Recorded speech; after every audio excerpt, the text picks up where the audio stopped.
Where are we? It's time for patch notes. Akshan, E damage decreased. Let's see, E heroic swing. Base damage per shot. From 30 to 110 to 30 to 90. Okay. This is a pretty substantial nerf. This is obviously a nerf for Akshan in the early and mid game, because E is the ability that you max first.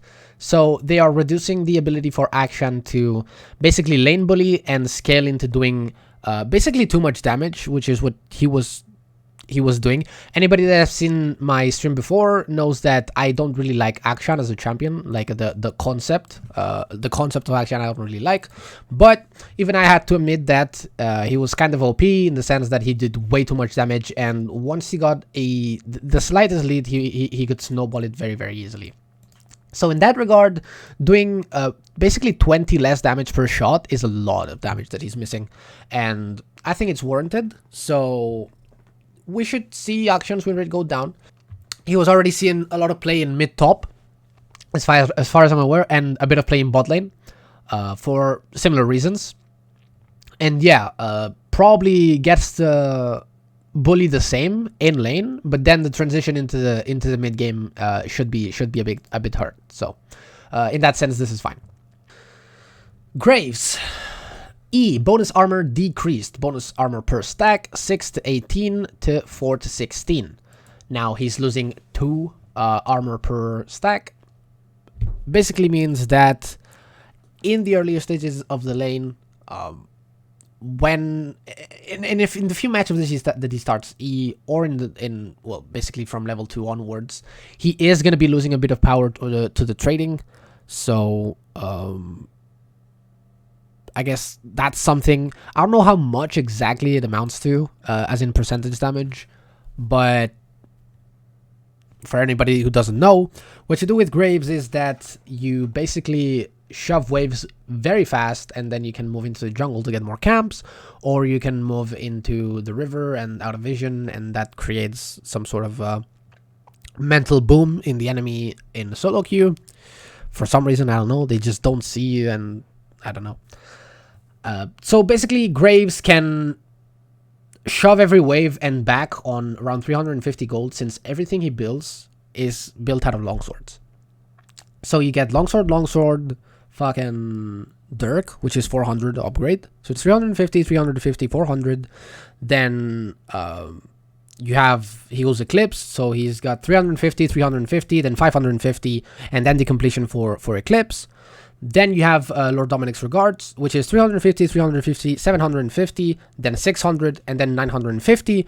Those values are very low, and his wave clear allows him to just skip any sort of interaction that you have and get to scale very, very safely. This E-nerf doesn't really change that, and doesn't make him go into the jungle. If they want to move him away from lane and into the jungle, they have to, like I said, they have to remove his insane wave clear, and by doing that, you are going to hurt Graves in general. We might see a bit of win rate go down, but in professional play, which is basically what we base everything off of, it should be the exact same. Okay, Jinx.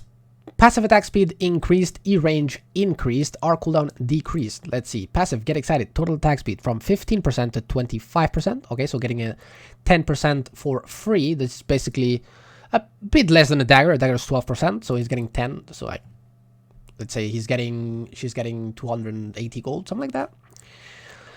Flame Chompers, E, range from 900 to 925. How often are you really casting Flame Chompers at max range? Not really often, so I don't think this does really anything. More of a quality of life thing. And our Super Mega Death Rocket from 90 to 60 seconds to 75 to 55 seconds. I don't know if this is like relevant at all. I don't think you cast R off cooldown on Jinx. Out of these 3 buffs, the biggest one is obviously the passive one, and it's gonna equate to, I don't know exactly how much attack speed. Again, it's a bit less than a dagger. This will make sure that Jinx, once she gets the passive, she probably gets it going and she's very difficult to stop. The problem I have with Jinx is she is very, very, very, very, very slow. This meaning that she needs tons of items to actually come online, and by that point, it's very, very, very, very late into the game. So you're probably already giga behind, and you coming online only means that you're on even footing with the enemy team, if that makes sense. Jinx, while yes, this is a nice buff, and I have overrated her in the past, I will admit. While this is a nice buff, and she has other supported buffs, I guess, I don't think this is going to magically push her into the meta, or like into real viability, when things like the things that are being played in professional play right now are fucking Misfortune, Ezreal, Lucian, Jhin, then you once in a blue moon see Draven. All of those champions have good matchups into Jinx in lane, and some of them even have good matchups out of lane. So like, why would you pick Jinx? Karthus, E-mana restore reduced early and scales more with rank. Alright, so E, Defile, mana restored from 20 to 48 to 15 to 55. Again, they're targeting bot lane Karthus for this, and whatever. I don't know, man. If this affects a jungle clear, I guess it's gonna be that, and that's it. I don't think it does. Looks. Base stats, attack speed per level from 1% to 2%, so basically double. Can you guys believe that? Passive, Illumination, updated. Illumination mark duration extended if Lux's basic attack is already in flight to the target, or if our final spark is being cast. This is a quality of life change to make sure that you do get the passive stack procced if you're already in the process of proccing it. So this is fine. E, Lucent Singularity, 60 to 260 plus 65% AP, to 70 to 270, so 10 flat, plus 70% AP, so 5% scaling. This is scary, because Lux already does a whole lot of damage, and she already scales very well. Giving her this much damage, because again, E is the ability that you max first. So she's just getting a bunch of damage for no cost whatsoever. And she is a very obnoxious lane to play against. Again, Lux Varus. I always say this, like, Varus with double comet. Lux Varus, Varus Xayah, Varus Xayah, things like that are very oppressive. And it's not only on Varus, right? Just on her own, with comet, she can do so much work on enemy bot lanes. And Jesus Christ, this is a very scary buff. This is a very scary buff. Our final spark from 80 to 40 seconds to 60 to 40 seconds. Again, what? Why? Why does she get like 20 seconds off? The reason this is a bigger buff than Jinx buff is that Lux's R, you actually do cast off cooldown. You actually do cast this off cooldown. And getting 20 seconds for no fucking reason is just mind-blowing. This combined with this, with the E buff, and then the quality of life changes on base stats and passive, it's just, I don't know. It's just very, very big, I think. She might be slightly overbuffed. Again, this is also buff for mid lane Lux, not just for a support Lux. So yeah. Okay, Misfortune, base stats. Mana from 325.84 to 300. So Misfortune is a mana hungry champion, and this would probably equate if you're poking with E to you're gonna run out of mana sooner, and you're not gonna get to trade with W as consistently as you did. So fine nerfs. Quinn, bonus attack speed decreased late. W, heightened senses from 20 to 80% to 20 to 60%. This is a nerf to Quinn in the mid game rather than the early game. The early game is already very, very, very good. She's a very oppressive champion, and they are changing the W in the mid game to give 20% less attack speed. Not the most impactful. She is one-shotting you anyway in the mid game, so totally gutting Quinn, but it is gonna do something to her win rate, I guess. If you're ever picking Quinn, this nerf is not gonna dissuade you from picking her. So, Sion, W shield increased Soul Furnace from 60 to 160 plus 40% AP plus 8 to 12% maximum health to 60 to 100. Okay, they're just basing. Ooh, they pulled back on buffs. They pulled back on these buffs. So if you guys saw the preview, it used to be 11 to 15 rather than 10 to 14. And they pulled back a bit because it was a bit too impactful. So if you guys remember when I did talk about this in last week, I did say that it seemed like a bit too much health that she was getting on W. And as I say they're pulling back, makes me hope that maybe they pulled back on Teemo changes too. I don't know exactly what this means mathematically, but it should be good since Sion does get a lot of HP. And when you're maxing W, it's already the mid game. You max W second. So you're going to be maxing it from 8, 10, 12, 13. This is mid game. Now.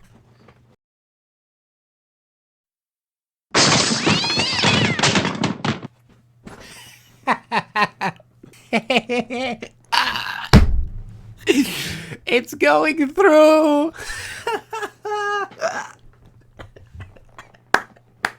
So let's read the changes.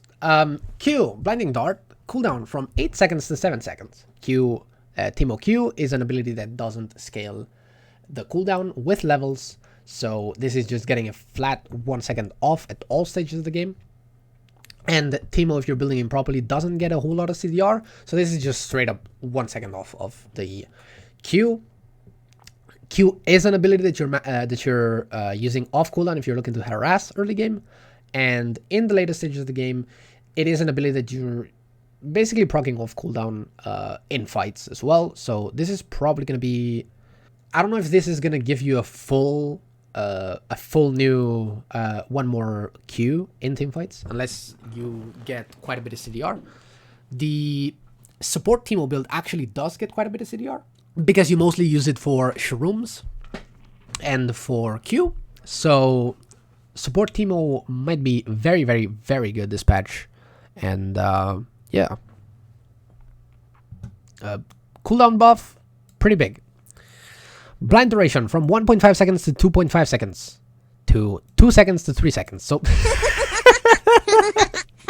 2 second blind level 1. So you're just getting half a second more blind in laning phase. And then later on, you're also getting half a second, but in team fights at level 13, because you're a top laner and you do get a lot of 8 levels, at level 13 in a team fight, you're basically turning off the enemy ADC for 3 seconds. Yeah, this is just way too overpowered. I don't know what the fuck they're thinking. Missile speed. If it wasn't enough to have more Qs that last longer, they're also faster. I don't know what they're thinking. You guys already know that I think Teemo was already sleeper broken, and this just makes him just way too overpowered. I don't know what they're thinking. Now, nobody is going to play Teemo because Teemo is, again, perceived as this. I talk about this always. Teemo's perceived as this low elo champion that's like cheesy and whatnot. Teemo's actually a very powerful champion. If only people build him well, you would see that this champion is just fucking dumb. And with this buff, it's just completely overpowered. I don't know. Viego. Q, Blade of the Ruined King, AD ratio from 60 to 70%. Okay. W, Spectral Maw, self-slow while charging from 15 to 10%. And R, Heartbreaker, critical strike chance ratio from 75 to 100%. Viego got gutted by the passive nerf, and you giving him a bit more damage on Q. That's basically it, because nobody goes crit. You giving him like 10% more AD ratio on Q is not going to change anything. So, like, I don't think Viego is as bad as people make him out to be. But it's really inferior to other junglers for many reasons. One, if you are playing AD jungler, there's better options like Hecarim, like Kindred. Xayah, base movement speed increased, Q cooldown decreased late. So, movement speed from 325 to 330. This helps on ADC with spacing. And on a shorter range ADC, it's very important. So, this is I wouldn't scoff at that buff. So, keep an eye out for that. Q, double daggers from 10 to 6 seconds to 10 to 4 seconds. This is a pretty good buff. And you might start seeing Xayah max Q. You used to obviously max EW into Q, but this ability has gotten a couple of buffs in a row that make it maxable. So I don't know exactly. The champion, in my opinion, is still gonna suck ass. Don't pick it, but if you are a Xayah OTP and you definitely need to play Xayah, test Q max rather than E max. Items, Goredrinker, Thirsting Slash, 100% total AD to 175% base AD. So swapping it from away from assassins and more into bruisers, because bruisers have high base AD but don't get much total AD, and assassins are the other way around, right? They gain a lot of AD, but their base AD is not actually that high. Omnivam, Goredrinker now grants 8% Omnivam. Goredrinker no longer grants 150% health regen and no longer grants 0 to 15% based on missing health AD as bonus AD. Thank you. If you go back to patches where I was talking about Goredrinker, I told you that the problem with Goredrinker was his Spite passive, not the Omnivamp, not the healing that it gave, not the active damage, but the Spite passive was the problem. Seeing it disappear and swapping it out to be more of a sustain item rather than an item that deals a lot of damage and sustains you through a lot of things and gives you a lot of AD. It was a bit stupid.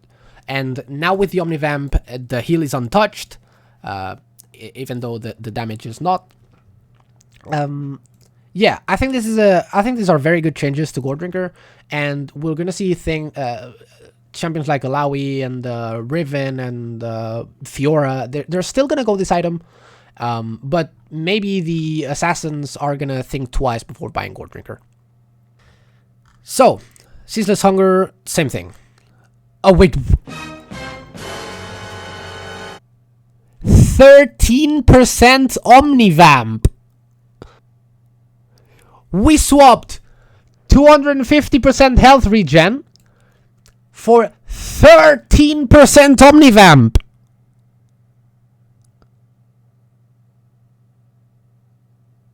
The fucking Ornn, dude. Oh, it's the Goredrinker, dude. It's the Goredrinker meta. It's the Goredrinker meta. What the fuck? I love Ornn, man. It's just the best champion in the game. Nobody can convince me otherwise. Okay, they're just changing the type of damage. That's fine. Now, one thing that they didn't approach... Oh, man, what do you mean approach? I mean, they did. Actually, they did. I was going to say the Ironspike Whip plus Serrated Dirk interaction, where you get a lot of AD and you also get lethality, and it allows you to be a super fucking menace early game with just components. But it is addressed, because it's not total AD, it's just base AD. So we'll see how that works. Now, Stridebreaker, let's see. They're matching the active and attack damage. They're increasing by 5. This is matching again, increasing by 5. And okay, I've talked about this. I'm in my Discord. I don't know if I've talked. I don't know if I tweeted about this. I think I did. I think all of those assassins that went Goredrinker are now gonna swap to go Stridebreaker, because it gives good AD. 50 AD is pretty good. It gives the slow, and it gives the active, and it keeps you with Ironspike Whip plus Serrated Dirk combo. So maybe what we're gonna see is a lot of Ghostblade rushes into Stridebreaker. Because keep in mind, Stridebreaker does give you movement speed. Stridebreaker also gives you attack speed, which is very nice for things like Talon, things like Kha'Zix, things like Qiyana, Zed. All those champions, although they would not ever buy attack speed, they do like having attack speed. So Stridebreaker, I would watch out on assassins rather than Goredrinker. Yeah, I predict this to be the direction that most assassins go, because again, assassin mythics suck. So why not to give this a shot? Maybe it turns out to be good. Maybe it turns out to be bad. My prediction is that it's going to be good. Maybe I'm wrong, though. Maybe I'm wrong. So we'll see about that. Runes. Conqueror. Adaptive force per stack. 2 or 5 based on level to 2 or 4 based on level. Okay? Buff duration from 6 seconds to 4 seconds. Now, the buff duration I don't think is that relevant. This nerfs overall, I don't think they're that bad. I think it's fine. I think Conqueror is still going to be the same. And yeah. Yeah, it's a tiny nerf. It's very, very small. Which is fine, I guess. Guardian. Guardian's been overperforming, sure. It has, actually. From 70 to 150 shield to 50 to 130. So it's getting 20. Yeah, it's getting 20 base off. I think it's warranted. Honestly, Guardian was pretty broken. And this is going to help you. This is a pretty substantial nerf. It's getting hit quite a lot. I think it's fine. It was overpowered, and now Guardian is gonna be taken by people who actually do want to take Guardian. So rather than everyone. So yeah, pretty good nerf. And Health Shard from 15 to 90 based on level to 15 to 140 based on level. I like this. Again, this was something that was outdated, and there was basically not really a reason to go the Health Shard over the armor or MR shard if you wanted to deal with the enemy type of damage. So against hybrid damage dealers, you would go Health Shard, but it wouldn't feel good because it's only like 15. So yeah. I picked this on Ivan's from Ivan. Yeah, Ivan does pretty well with the Health Shard actually. Yeah. Other things, obviously Sion, Set does very well with the Health Shard too, and so that's gonna be a slight buff for them. But yeah, I think this is just fine. Ingenious Hunter. Let's see, base item haste from 10 to 20. That's a lot. Item haste per stack from 5 to 6. That's a bit. And max item haste at full stacks. That's a fucking ton. What? That's a lot. Dude, this is a lot of item haste for somebody who's just given 13% Omnivamp on Ceaseless Hunger. It's a lot of ability haste. What the fuck? Oh, it's kind of busted, no? You could go this on Moonstone champs as well. Oh my god, Moonstone. Oh my god. Somebody please do the math on that. Oh my god. It's a very good rune. Now, I think it's slightly overbuffed. 50 hasted? 50 haste is a fucking lot. Let's move on. Ravenous Hunter. Shit rune. Let's see. Omnium per stack from 1.5 to 1.2. Why? Maximum. Sure. This rune is garbage, by the way. Never take this rune. Yeah, don't go this rune. It's garbage. It's completely fucking awful. Okay? Don't do it. Don't use this rune. If you were ever gonna go this rune, go this one now. Okay? Go Ingenious Hunter. Every single item has a cooldown, and this will be reduced. Okay. Bug fixes. Okay. You want me to pull in LS? Oh, Gangplank is here! Okay, Q partly still healed for 20. Ah, okay, no, that's not it. Basically, what LS says that it's the Gangplank bug, I think, because I don't see any other Gangplank bugs that could be this game breaking, is the barrels critting twice. So, your attack can crit, and then the barrel can crit for increased damage. This is not a bug. This is an intended interaction by Riot, which was put in the game when they sort of reworked Gangplank into being less of an early game and more of a late game. So this is not a bug. It's an intended interaction. I don't know if this is what he's talking about, but if this is what he's talking about, it's not a bug. Skins. Nice. Nice. Nice. Nice. Nice. Nice. Nice. Okay. Former Football Europe coach. I like to meme. DMs open. They are. If anybody wants to talk to me, they can talk to me on DMs, or they can join my Discord server.